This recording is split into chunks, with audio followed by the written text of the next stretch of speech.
You killed my doggy, you bitch! You broke my microwave, you crazy fuck! I love how she compares like a dog's life to the microwave. Equal degrees of wrong. And there's no denial. She's like, no, I didn't. She's just like, well, you broke my microwave. So anyways, sorry, go ahead, Sam. I was just going to say, I just saying the word doggy. It sounds so unnatural. Doggy. Doggy. My doggy. You killed my doggy. Welcome to Screams and Streams, the podcast that looks at the best and worst horror movies as rated on Rotten Tomatoes from 1970 onwards. I'm your host, Chad, and with me are my co-hosts, Mike and Sam. Be sure to check us out on Instagram. Our handle is at ScreamStreamPod. Also, check out our website, screamsandstreams.com, for more information about the film we are looking at. Just a warning, if you don't like spoilers, we recommend that you stop listening now. Check out the film and then rejoin us for our discussion. Today, we are looking at the film suggested to us by our listener, Fraser C. Heston's 1993 film, Needful Things. It scored 33% on Rotten Tomatoes. Let's get into it. Sam, can you give us our summary, please? Absolutely. When a creepy older man named Leland Gaunt moves into a small town in Maine and sets up an antique shop, bad things soon follow. Gaunt has the remarkable ability of selling people exactly what they want most, but his ideal purchases come at a price that involves more than just money. Through Gaunt's manipulation, the citizens of the town gradually turn on one another, resulting in violence that Sheriff Alan Pangborn struggles to contain. Ooh, yeah. Yes, they all start to hate each other. Okay, so moving on. Mike, what did you pour for us today for our sinister sip? The sinister sip for Needful Things is the Devil's Deal Ooh. from the cocktail subreddit. All right. I like that title. I like that name. Yeah, it's Cheers. Oh, that's tasty. What do you got in there? That's lovely. That is 2 ounces of gin, 3/4 of an ounce of sweet vermouth, 3/4 of an ounce of cherry liqueur, 1 bar spoon of absinthe, 2 dashes of orange bitters, and 2 dashes of Peychaud bitters. Okay. That's a lot of stuff. Yeah, all I taste is the absinthe. The absinthe is punchy. Yeah, It is strong, yeah. When I was putting it together, I was like, there is a lot of bitter and strong, and I was worried, but this might be a go-to. Yeah? Yeah. It's What do you okay. think, Sam? It's fine. It's fine. It's a drink that I drink. Can tolerate it. Yeah. Okay. Now we are going to go into our first impressions. Mike, what was your first impression for Needful Things? First of all, had you seen this film before, or is this actually your first impression? No, I've seen this at least twice before. I know that I've seen the 4-hour TV version. Right. Well, I don't think I've seen that. I didn't know that existed. Oh my God. Why does Stephen King always have TV versions that are forever and a day? Because his books are too damn Yeah. They need to trim those books down. Trim the fat. As a teenager, when I saw it, I really liked it. Thought it was well done. Yeah, was captivated by the story. Yep. Rewatching it now, I think others have done it better. Right. This idea of deals with the devil. It was still good. We did not watch the 4-hour version, thankfully. So I feel like I almost want to go back and watch that now because it felt like so many things were rushed and unexplained. Oh. Yeah. But I enjoyed it. I don't understand how it's only a 33. Yeah. Yeah. Yeah, I thought that was pretty low too. I think they kind of got that wrong. Do you remember who starred in the TV one? Oh, it's the same movie. Oh. It's just the longer cut? Yeah, it's this exact film, but just with more detail and more explanation. Oh, I think I did read about that when I was doing research that it existed, and they had more characters turning on each other. Mm-hmm, yeah. So yeah, because at the end, when the kid's mom is wearing Elvis glasses, we don't even understand that those are Elvis glasses, but in the longer version, they're Elvis's sunglasses. So well, and it might get explained. I'm going to get into this later, but it might explain that whole Buster relationship a little more. Does it? Maybe.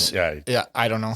Interesting. I don't know if I can commit 4 hours though. I don't think. Yeah, I think it's for a winter blizzardy day. If you're trapped in your house and you can't do anything. What am I going to do? 4 hours of Needful Things. Let's do that. I finished that last video game. I've got nothing on the dock. Yeah. Sam, what did you think? I didn't mind it either. I actually found it kind of slow, but I hadn't seen the 4-hour one, so I can see that this one was fast. It was so good. So yeah, I did find it a little bit slow, to be honest, but overall I liked it.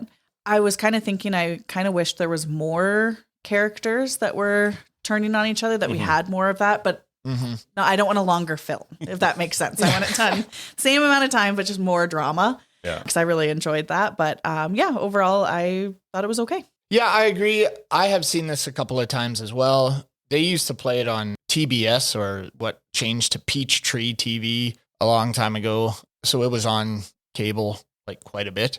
So I saw it sometimes just coming and going. Sometimes I sat down and watched the whole thing. But so I had seen it a few times, and I remember liking it as a kid. And yeah, rewatching it again, the effects are a little dated. Like, it's an older film, but I still enjoyed it. I liked the premise. I liked the story. But yeah, I enjoyed it. I thought it was okay. All right, so we're going to move into our next category, and we're going to dust off a few cliches here and talk about Tropes Hall of Shame. So I'm going to ask Sam, what were your first couple of tropes that you found in this film? The hanging laundry. We see that a lot in horror movies. Oh, yeah, Usually the white sheets. Yeah, the white sheets. Yeah. But then also I had that the sheets were also the doors upstairs, but they used it the same way. So when the two women were fighting after the dog in the microwave incident, they were playing with the sheets because they didn't have doors upstairs. Oh, yeah. Yeah, so it was the same type of thing. So it's like a double whammy with the hanging sheets. And then another one is falling or being pushed out of windows. Oh, yeah. Seems to be a big thing. So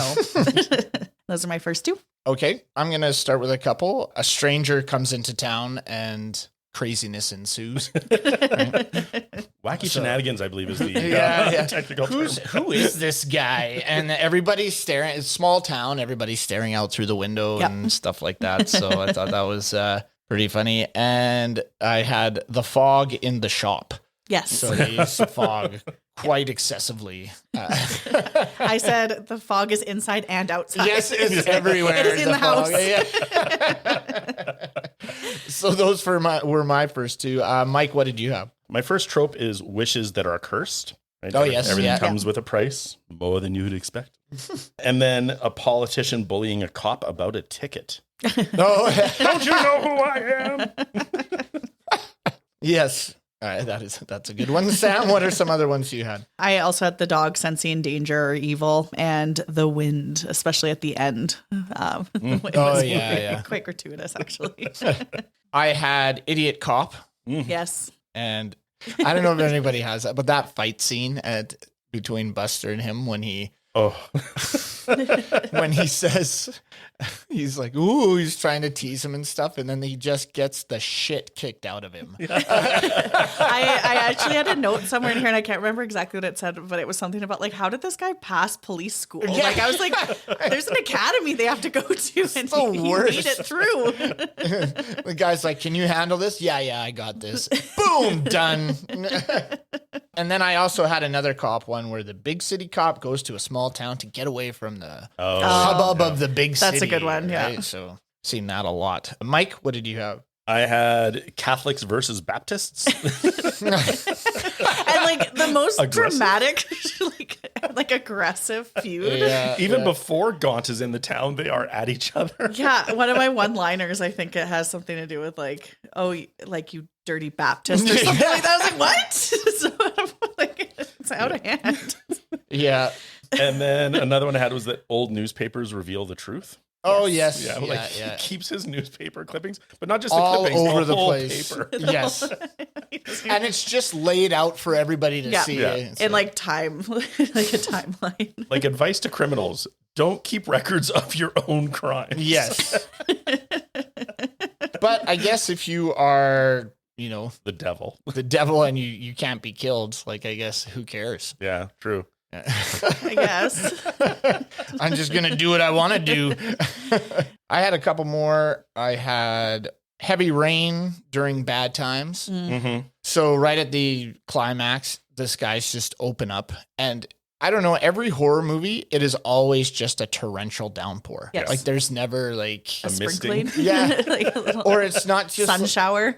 Like you can get the same effect always at night too, but you can get the same effect if it's just dreary, cold. Like you always feel like a little unmotivated when the sun's not like shining. So you can kind of get the same effect that way. I don't know why it always has to be this huge Amazon rainforest downpour. And then I had the end credits, the chanting music Oh, yes. Like as they're spinning, I was like, oh my God. Okay.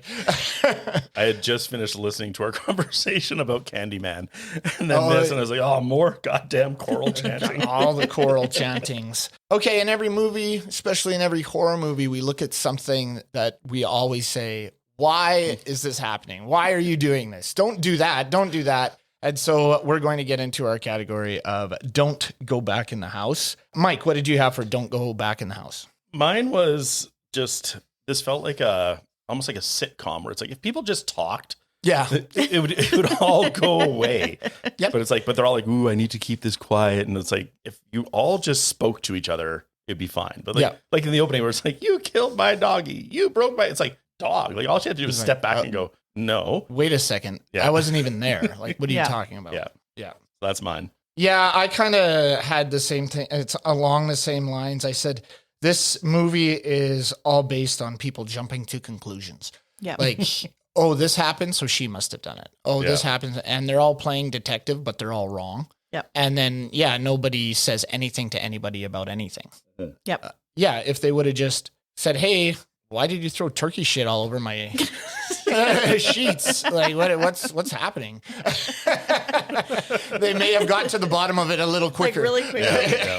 Especially because the first one is a kid, right? Like, it's just like, just ask the kid. The kid's going to fess up probably. Well, and the other thing is like, and nobody says no. Like the one guy he says, you can have this jacket if you kill and skin this dog. Yeah. Yes. Okay. So that's okay. I have that in my hiding in the shadows. Okay. I just like the spectrum of crime is crazy. It's like, here's your Letterman jacket from high school. You like washed up guy, I guess. Yeah. So go skin a fucking dog. And the other one just has to throw apples as like a mile or like go into the house and put some tickets on the wall. Like, I guess they're all crimes, but at the same time, I like but to get some the are one a little bit more excessive than others. Sorry, dude, you got to kill and skin this fucking animal. Okay. Unblinkingly does it yes. too.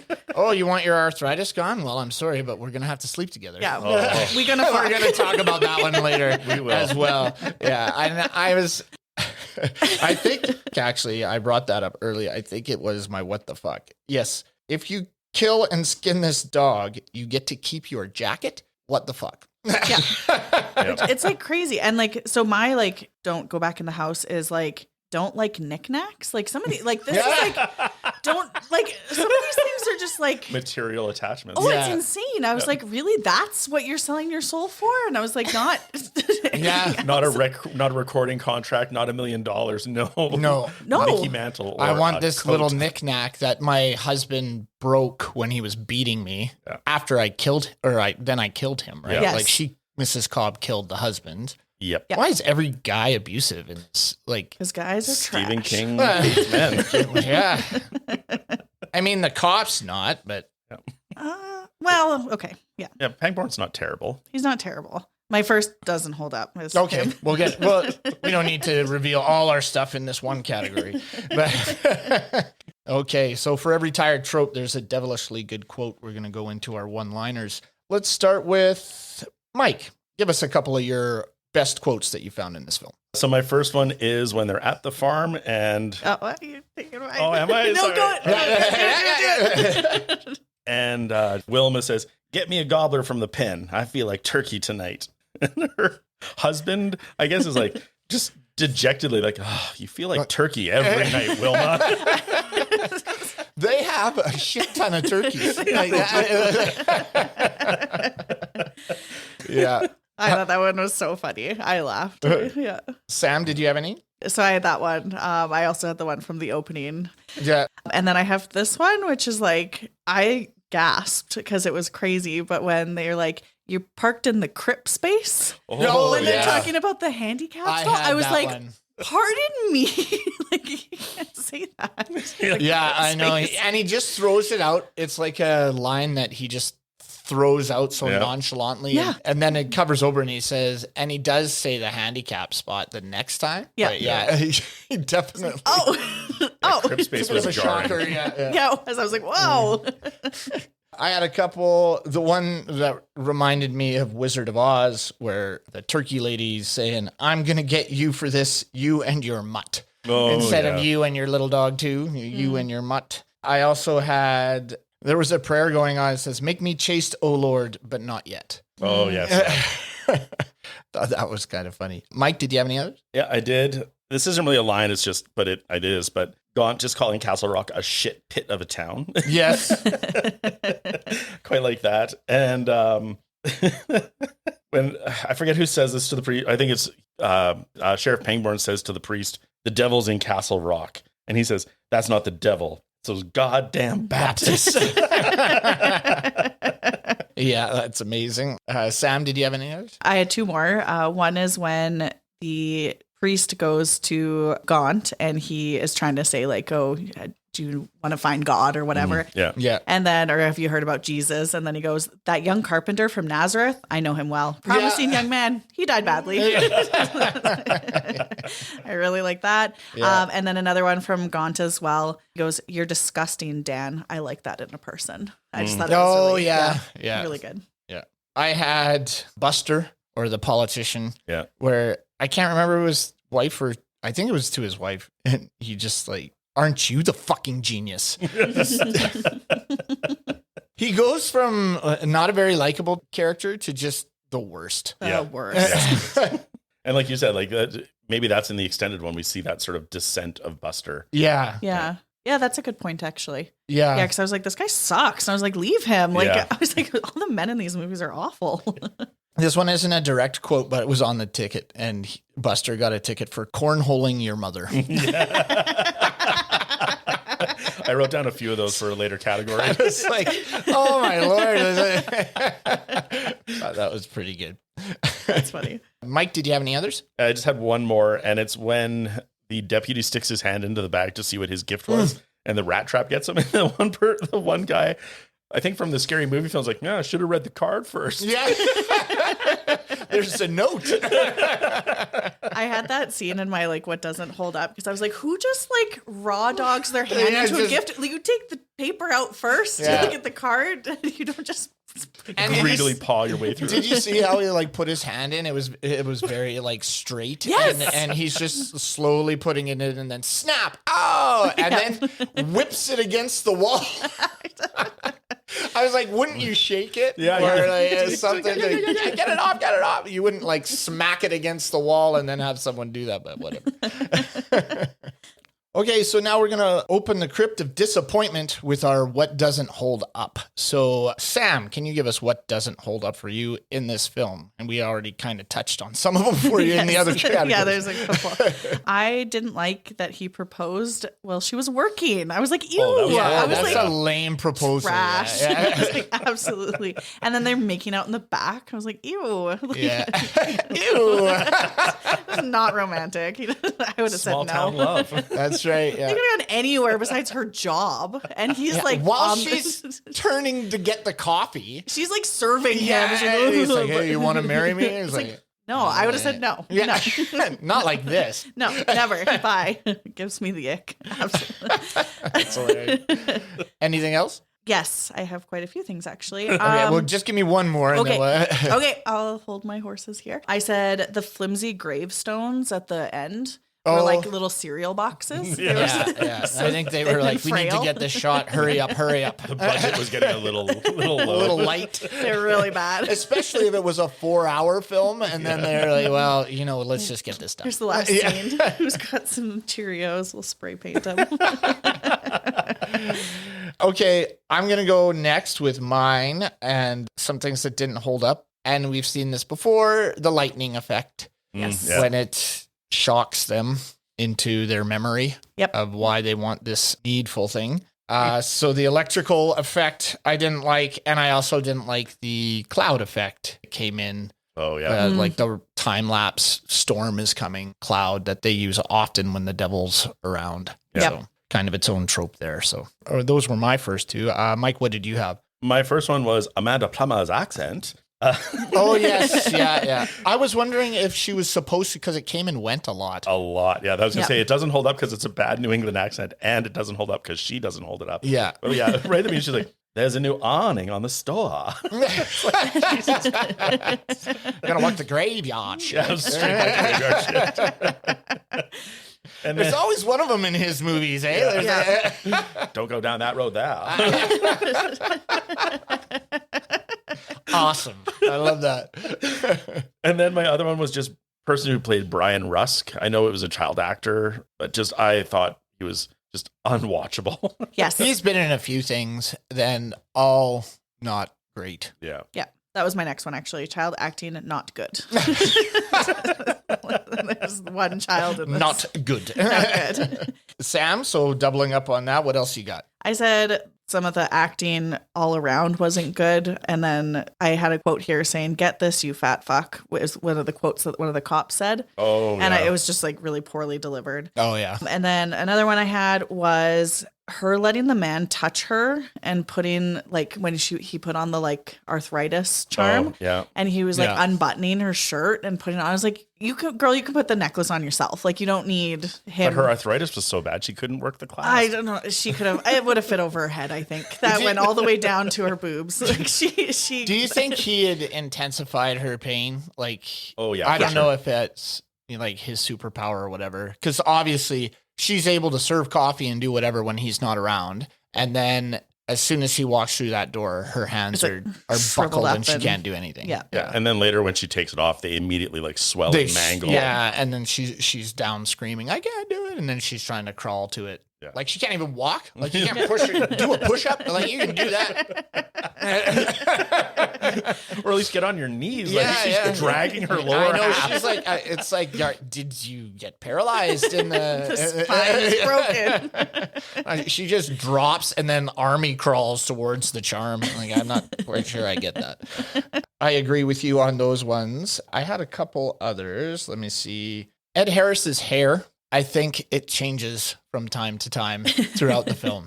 There's sometimes in the front, it looks like he's just got one little, like a couple little spikes. Yeah. And then in the next scene, he's got like a row, but he's still got the toilet bowl stuff going on. I don't know why I paid attention to that, but I was watching it and then I was like, his hair has changed. It seemed off. Now that you said it, yeah, like it's like wig, no wig, but bad wig. Yeah, but bad wig. We still want to keep you bald, but we're going to put you.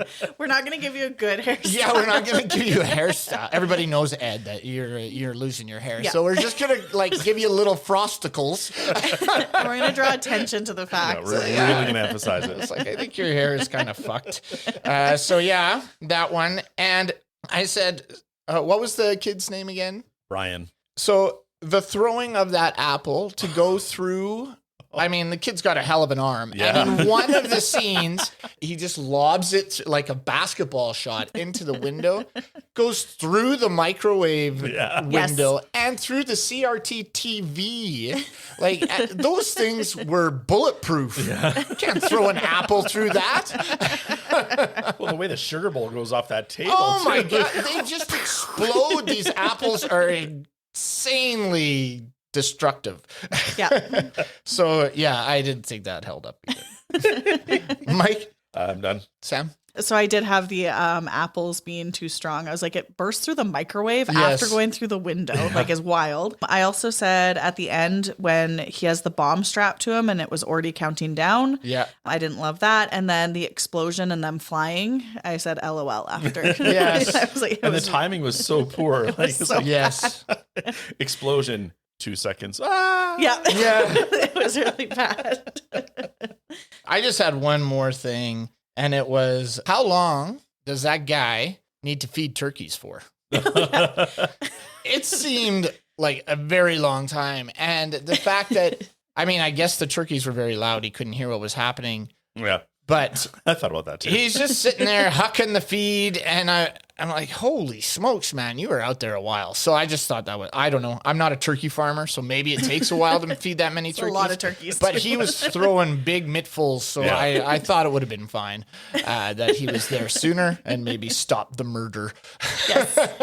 But anyways, that was my last one. So, like I said, the turkey feed seemed a little excessive, but now we're going to move on to the full chaos for chaos's sake. So let's uncover the most gratuitous scene. The turkey feed was gratuitous, I believe. Just sheer number of turkeys and the feeding. And I thought I didn't know where to put this, but I thought old man sex scene was that. I didn't want to put it in terrifying or titillating because it was neither, so I put it in the most gratuitous scene. Mike, what did you get? Well, I did put it in terrifying or titillating, but I was just like, why do we need a Max von Sydow Bunny Bedelia sex scene? That's all I had. On that, I said I could never hook up with that man because of his nail and tooth hygiene. And so that's in my gratuitous. I was like, that is nail fungus? Yeah. Oh my God, that was so gross. When he's doing the check marks and then he smiles and he's got could never French kiss that guy. Okay. All right. And then my other gratuitous was just the shots of the bell over the store's door. Every time someone came in. Oh, ding, ding, ding, ding, ding. Yeah. Like, establish that the bell is there on the first one, and then just have the bell ding when people come in. We know it's like we're not gonna as viewers like, where was that bell? Yeah. What's that sound? Oh, thank God they had a close up of it. Now I know where it came Someone's from. entered again. This shop is very popular.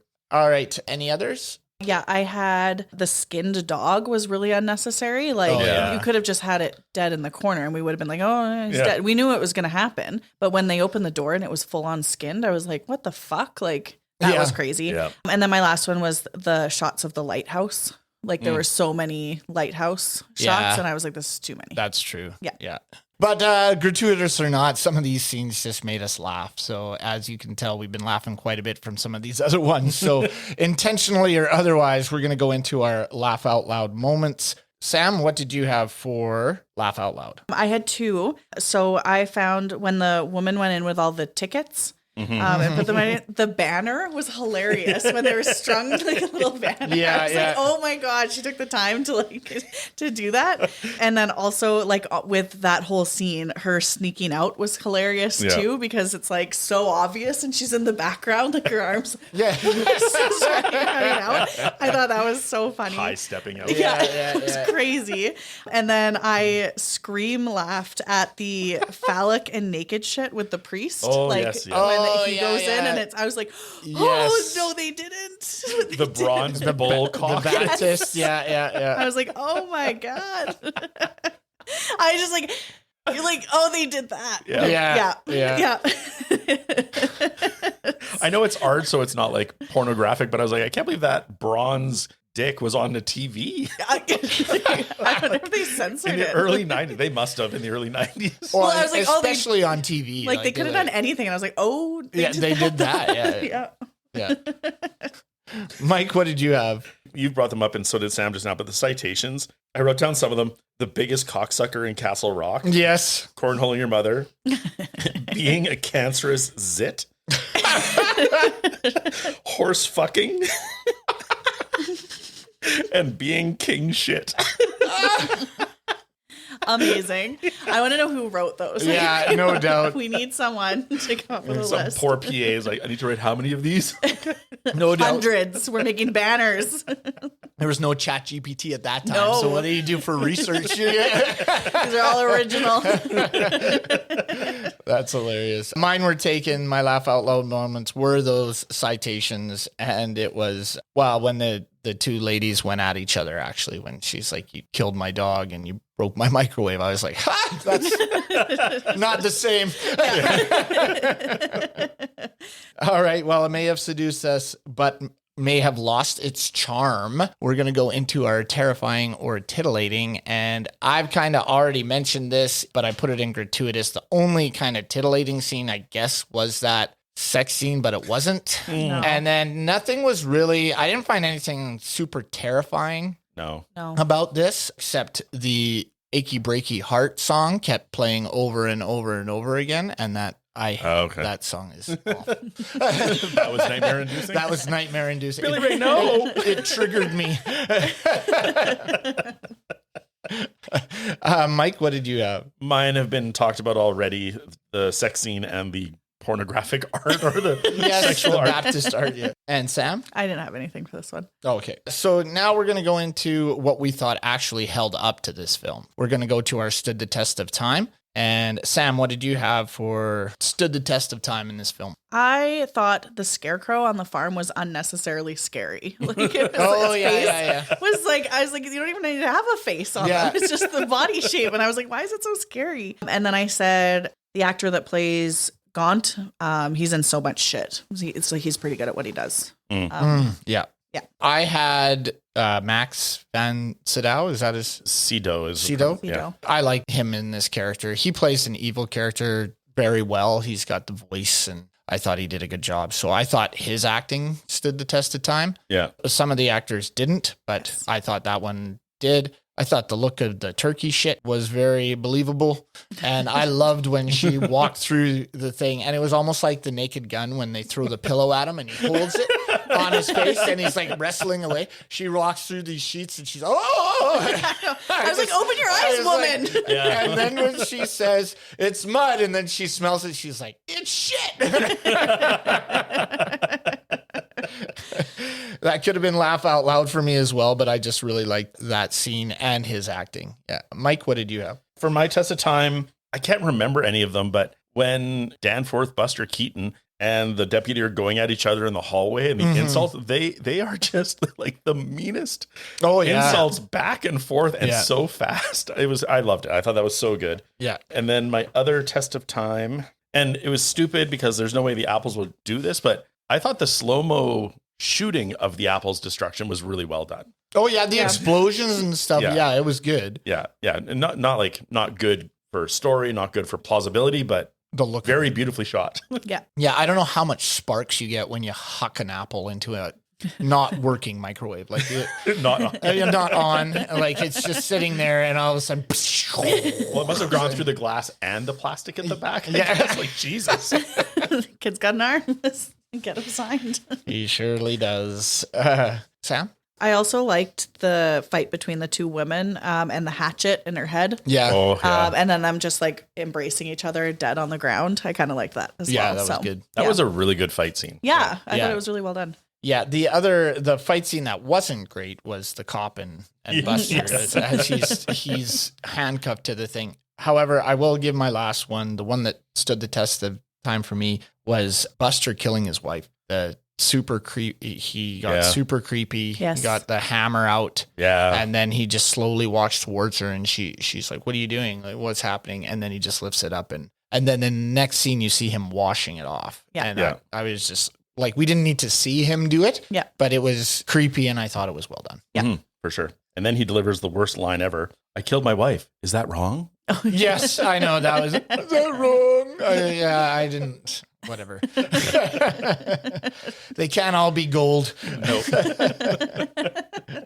All right. And with that line, that's perfectly segues us into eerie to ear splitting. So there was a lot of music in this film, I felt. Yes. Maybe too much. I did like the music when the devil arrived, but I didn't like how much it was used. I thought it was done over and over again. So, I had that as well. Just extremely over the top. yeah. I said, I like that. Oh, no, I don't. It's a bit much. That's what I said. Oh, wait. Actually, oh, wait. That's a little too much. Yeah. Mike, did you have any others? Yeah, I always like the song. So when they use the Hall of the Mountain King during the citation scene. Yeah. Right. Boom, boom, boom, boom, boom, boom, boom. Dun, dun, dun, dun, dun, dun. I do like that song. Yeah. Yeah. I had like I just said I liked the songs throughout. Like they had Great Balls of Fire, they had Hall of the Mountain King, they had Ave Maria when he's laughing, and I thought that was pretty diabolical as well. So I said I liked that part of it. While they were fighting too, wasn't Ave Maria playing while they were fighting in the turkey lady and the dog lady? I think so, because it was like cross-cut. Maybe. Yeah, they were going back and forth. Yeah, that was good. All right, and with that being said, moving on to what the fuck? So there are some moments in here that made us just shake our heads or jump back or just say, what the fuck was that about? Sam, what stood out for you in this film? Beating someone up over a book is really wild, or committing felonies for trinkets. Yeah. It's just what I said. I was like, this is crazy. So the like, premise of the film. The whole premise of the film. I was like, the fuck? Like, He honestly. took my Treasure Island. Yeah, like it's a first edition, hand signed, I think. Yeah, I know. I did like that scene though, where he's like, he took my Treasure Island. And Ed Harris's character is just like has to like process that information. It does not make sense. Because it's ridiculous. So that one, when he said that, it kind of reminded me of Monty Python and the Holy Grail when he says, But he says, she turned me into a newt. And he's like, I got better. It's like, so it was like where he goes, he's like, we took my treasure island. And Harris like looks at him and I thought he was going to, it was an original pressing. So that's why I committed all the nasty shit. I've already given my what the fuck. It was killing the dog, and it kind of piggybacks off yours, Sam. Killing the dog for a jacket, and not just killing it, but skinning it. And when he comes in there and he like flicks the knife, and he I'm gonna keep my jacket. I was like, that's a little much. Yeah, For a jacket. Yeah, that nobody cares about. Yeah, It's crazy. and he even said that was the best hour of the best day of my life. So I was like, Shitty man. life. And he was just driving and like hanging out with his buddies. Like you never did that ever again for the rest of Or like, any other time in your life. You want to relive that 1 hour all the time. Yeah. Yeah. So do the trinkets just keep bringing that back every time you touch it? Or is it just the initial time where you're like, oh, I need to have it because of that? I'm unclear on the possession, like why it's so important that they have these things. I'm trying to remember the book. I think it's just a matter of like, regaining that moment. But it's not like they hold on to it and relive it every time. Yeah. Yeah. Like you'd think, okay, I'm going to put my jacket on and now I feel it again. But after he puts the jacket on the first time, kills a dog, then he has a shotgun. He's like, you got to do one more thing for me. You got to do one more thing for me. It's like, for a jacket? Yeah. Like, You got to go kill the bartender. Yeah, I'm sure you could. He said he sold it. Yeah. I'm sure he could have gone to the pawn shop and picked it up because nobody's buying somebody else's Letterman jacket. Yeah. Oh, my friend Hugh would love this. Oh, the names don't match, darn it. Yeah, it's like, I don't. That was where it kind of lost me. I was like, okay, the little like doll trinket and the card. And then I was like, it's a coat. Like it's a coat. Yeah. You can, you're good. Yeah. Bonnie Bedelia's is the only one that makes sense because she suffers insufferable arthritis. So her trinket makes sense. Yeah. Yes. Nobody else's does. That's No. stupid. Well, and Provides relief from intense pain. And he thinks she's on, like, she takes too much Percocet, is it? Oh my God. Yes. I had this man is awful. Like I had a comment on that. I was like, is he shaming her about taking medication for I didn't like disease? that line. I thought that was pretty insensitive. He like comes in there. He's like, I can't even remember what line he said, but I know it was negative, and he was just like, you take too much of that is basically what it is.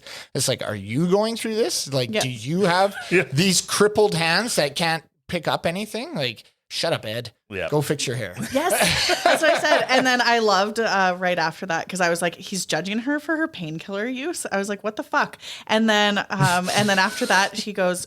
She kind of said, he's right here, whoever he is, about Ed. So I was like, there goes trash. Trash. Trash. All right, moving on. We are going to hit our next category, which is back it up, but none of us had anything. So we are going to move on from that. All right, you're about to sell your soul, so now it's time to see what else the devil's thrown in. We're going to go into what's hiding in the shadows. Mike, what did you have for hiding in the shadows? My first one might be stealing from your research, but I put it here because it's more to the story. But he has his little book of names. Yes. And but the first page has Port Elizabeth in South Africa with Nelson Mandela's name. So, and I'm like, is this like, I was looking at the timeline. This was 93. So that's when Mandela got out of prison. Right. So I'm like, was the devil the reason Mandela got out of prison? Which is, that's a hell of a comment. Or was it Mandela got out of prison and then got something from his store, which is still problematic? Or is this like way back during the apartheid time before imprisonment? I don't know, but I just thought it was crazy. But then the order of cities he then goes to, Akron, Ohio, and now Castle Rock, Maine. I'm like, this is a low budget devil. It's not New York, not a Tokyo. No. From Mandela to Pangborn. Yeah, he loves the. I know every time they say, "Where are you from?" He's like, Akron, Ohio. He's like, really? And then my other one in the shadows was just, and this bothers me in so many movies, when Hugh's in the bar and Harry's behind, and they both have shotguns, but they're both holding them at hip height. Yes. Like, they're both going to break their fingers. whatever. Yeah.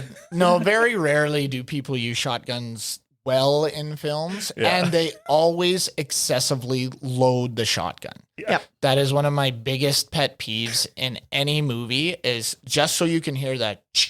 Yeah. Yeah. They do it all the time. I'm like, it's already loaded. Yeah. You've Ejected got one in the chamber. You've just ejected the last bullet. Yeah. It drives me crazy. Sam, what did you have for hiding in the shadows? Did you guys notice that the shop was empty when the cop went in? Yeah. So it was like empty. Is that It was 'cause he doesn't- abandoned. Yeah. Yeah. He doesn't need anything, or Ooh. he has no desires, or he's already got everything he wants. Like, I feel like the devil had done all he needed to do at that so it point. was already. That's what I thought. Is he Okay. was getting Yeah. ready to pack up and leave. He could have done more. I don't know. He assumed that the town was going to fall apart. So he was just ready So to go. he was just ready to go. Interesting. Very Bond villainish, where you're just like, yes, I assume everything is going to go to plan, so I'm going to go over here. Bye. But I do like the read of Pangborn as a fulfilled man Yeah. as well. Yeah, that is. Yeah, that's interesting. So yeah. that's kind of what I noticed for that. So, Mike, what did you have? And my last one, I didn't know whether to put it here or in the what the fuck, but it bothered me. Danforth Keaton, and everybody calls him Buster. Yes. And then I was like, why do we have to have an entire conversation about like, why is he called Buster? I don't know. And it's like, it's pretty obvious. Buster Keaton was a very famous actor. I'm sure that's where they got it from, but yet we have to have this whole conversation. Like, I don't know why we call him Buster. And it was just stupid. Yeah. Bothered me so much. I need to put this somewhere. Yeah. Okay, moving into our next category, we have what movies do we think did better? So in our Fright Done Right, Sam, what did you have for Fright Done Right? I think this one actually did it better, but all I could think about was this seems a lot like Salem's Lot with the antique shop and that kind of thing. But I did think Needful Things did it better. Right. But that was the only thing I could kind of think of. Stephen King going back to his own well for inspiration. Yeah. Yeah, exactly. I was like, oh. Mike? So on the idea of sort of something sinister coming into the town and taking over or preying on the people, I thought Something Wicked This Way Comes.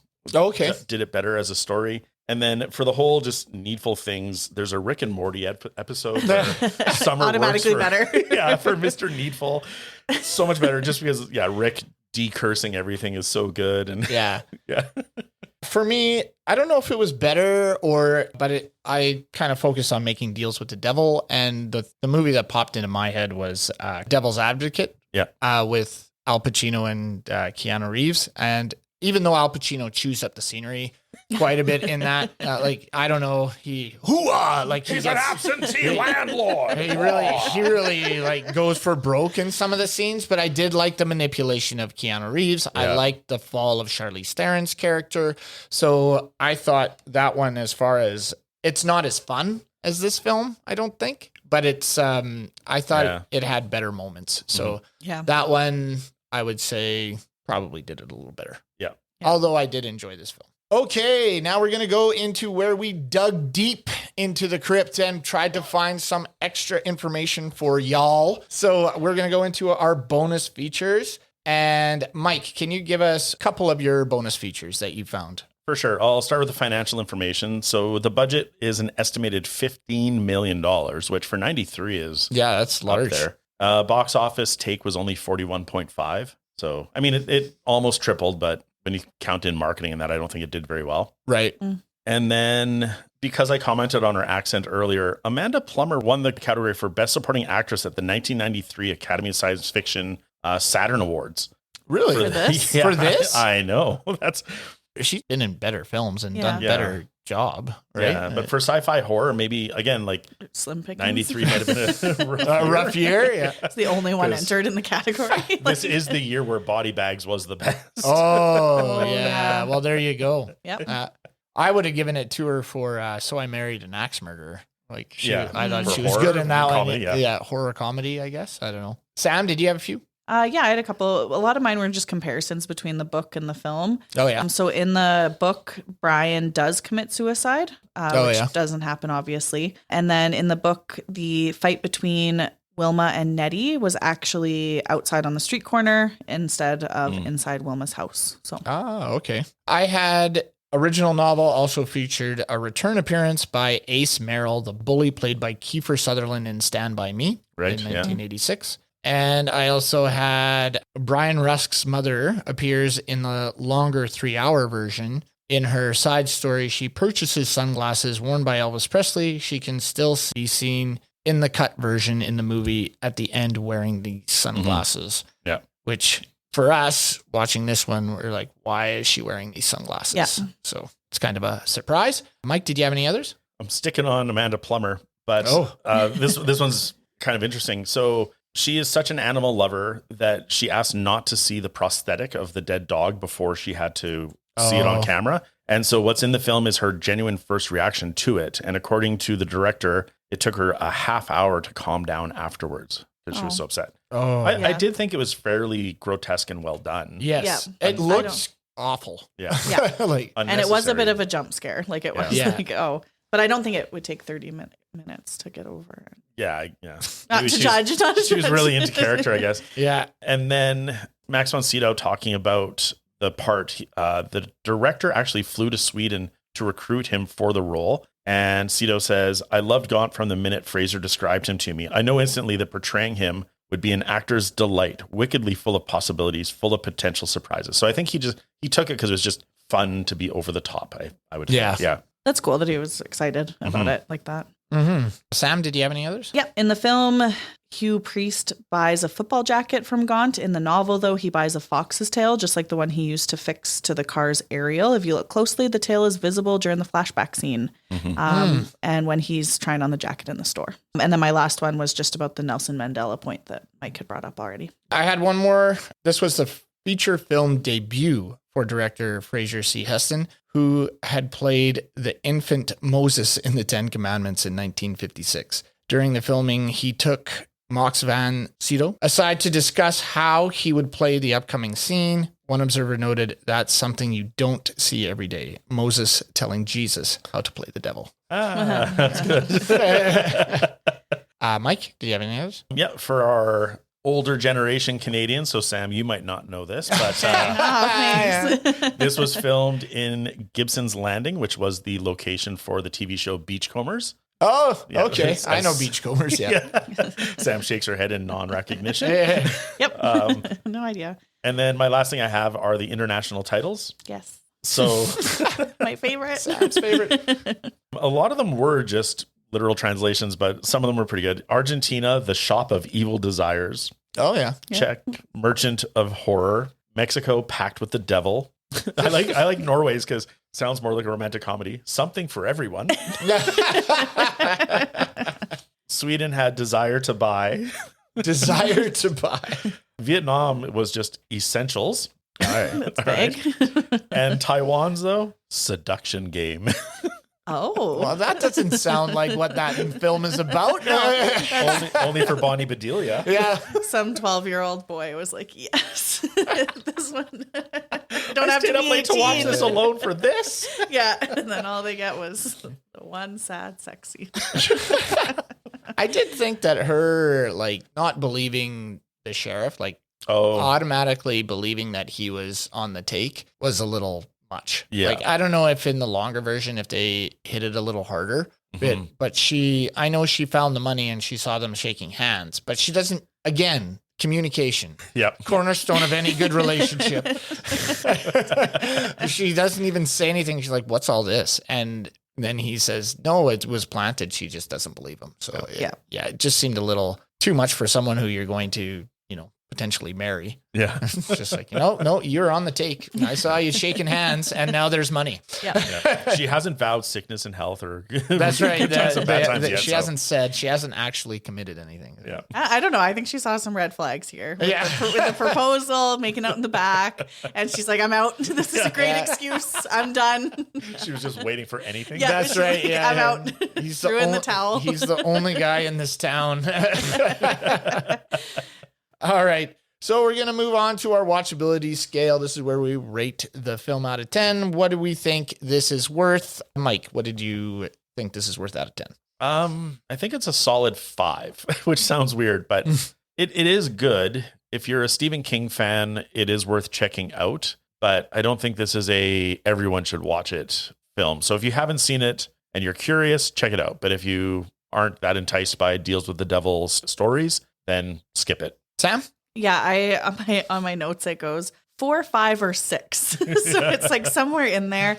I do agree. I don't think this movie's scary. So I wouldn't be like, if you're a big horror lover or anything like that. No, I agree. Yeah, so I'd probably put it at a 5 as well, right in the middle there. I enjoyed it enough, but it wouldn't be my first recommendation for anyone. But yeah, I think people would enjoy it by sitting down and watching. So Yeah, I'm going to give it a 6. I think it's worth checking out. I agree, it's not scary. And just like you said, Mike, if you're not really into, devil contracts, then it's not one that you have to see. But it's a fun enough movie, and I think it moves along at a good enough pace that it's not something that you're, oh my gosh, it's 2 hours, or oh my gosh, it's 2.5 hours. I got to sit through this all day. Like it's also one that you can walk away, get a snack, and come back and be like, yeah, I still know what's going on. Yeah. This is fine. Yeah. So yeah, I'm going to give it a 6 out of 10 for me. Okay.